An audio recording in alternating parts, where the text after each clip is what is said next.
Canada d'ici septembre 2023. Bonjour et bienvenue. Aujourd'hui, je vais vous présenter un programme qui va vous permettre d'immigrer au Canada d'ici septembre 2023, même si vous n'avez pas le baccalauréat. Également, je vais vous montrer les documents requis. Nous allons voir ça ensemble.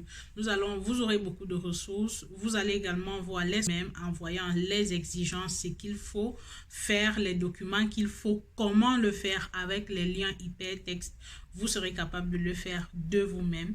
Et aussi, les étudiants, vous savez, depuis un moment, les étudiants peuvent travailler 20 heures la semaine et 40 heures pendant les congés. Ça, c'est jusqu'à, on verra d'ici, il y a une date limite, ok, mais on verra quand la date va expirer parce que le gouvernement fait beaucoup d'efforts pour garder les étudiants. Il y a un nouveau programme également que j'avais présenté sur la chaîne pour garder les étudiants diplômés au Canada. Donc, allons-y voir ça tantôt. Vous avez seulement le BEPC, donc vous pouvez immigrer au Canada grâce à une formation professionnelle. Et grâce à cette formation professionnelle, vous serez accompagné pour votre procédure. Vous allez immigrer au Canada en 4 mois, donc plus rapide que le visa visiteur, plus rapide que Entrée Express. La procédure vous prend 4 mois pour immigrer au Canada, même sans BEPC. Donc, vous avez l'accompagnement. Donc, les documents que vous aurez à fournir, on va voir les démarches à suivre. Voici les liens hypertextes comme je vous ai dit. Vous allez juste cliquer dessus pour voir le résumé des différents programmes ainsi que les coûts. Donc, il y a de cela quelques jours, ça dérangeait un peu, la page dérangeait un peu, mais je pense que c'est remédié. Sinon, vous aurez la possibilité d'avoir le contact des responsables. Vous aurez besoin des passeports, actes de naissance et diplômes. Les preuves de niveau de français. Donc, le niveau de français, ça peut être un test de français réussi ou encore un diplôme réussi en français. Donc, si vous avez votre diplôme en français, c'est une preuve de français. Et après, avec cette procédure, à travers le nouveau programme pour retenir les étudiants, j'en ai parlé dans une vidéo qui est de plus en plus souple pour permettre aux étudiants étrangers au Canada de rester après leurs études. Vous pourrez avoir une autorisation de travail et travailler sur le territoire canadien.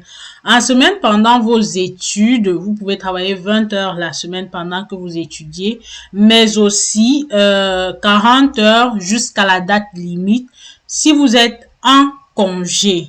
Donc, pour ce qui est du formulaire à remplir, vous allez télécharger le formulaire ici et le remplir, le signer, le dater et le scanner. Et enfin, vous allez les acheminer, les documents que vous avez remplis, scannés et tout. Maintenant, si vous finissez, genre, voici l'adresse email où vous allez envoyer ça quand vous aurez fait tous vos documents. Vous allez également voir les frais, combien ça vous coûte. Donc, l'inscription, les frais en quelque sorte, c'est autour de 9 000 $, 10 200 $, 4 500 $, dépendamment du programme que vous allez choisir. Et à l'issue de ça, vous pouvez travailler au Canada et rester au Canada. Parce que quand vous travaillez, c'est une voie d'entrée. En fait, avec l'expérience que vous avez ici, il y a plusieurs programmes qui vous permettent de postuler pour la résidence permanente, pour quitter de résident temporaire à résident permanent au Canada pour ceux qui veulent rester après leurs études. Donc, à cette étape, il y a la lettre d'admission conditionnelle que vous aurez. Ensuite, également, ils vont faire les démarches nécessaires auprès d'un agent d'immigration pour les documents non certificats, le CAQ, puisque c'est au Québec, le permis d'études ou le permis de travail, stage COP pour ceux qui sont admissibles, la preuve d'assurance maladie d'hospitalisation, très important. Et dès la réception des documents, de l'étape 5, ils vont acheminer les documents par courriel. En fait, vous allez acheminer les documents par courriel ici.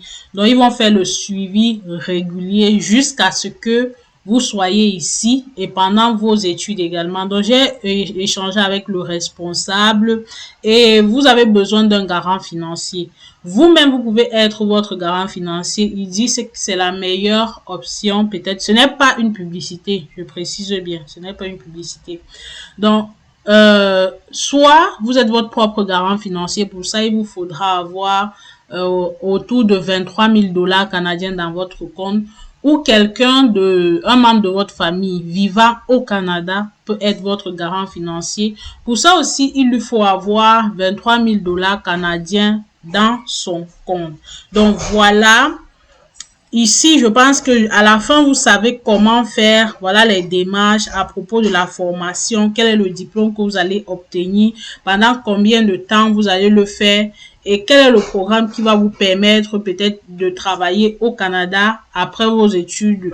Et pendant vos études aussi, vous avez la possibilité de travailler au Canada et plus tard de rester au Canada si vous le voulez. Donc, voici ça, partagez pour aider le maximum de personnes. Je tiens à dire merci à tous ceux qui sont restés jusqu'à la fin. Et merci à vous qui vous abonnez, à vous qui partagez, pour vos messages d'amour et d'encouragement. Merci à ceux qui rejoignent la page, qui mettent de leur argent pour m'accompagner volontairement. Et je vais vous souhaiter beaucoup de courage et à une très prochaine vidéo. Bye bye.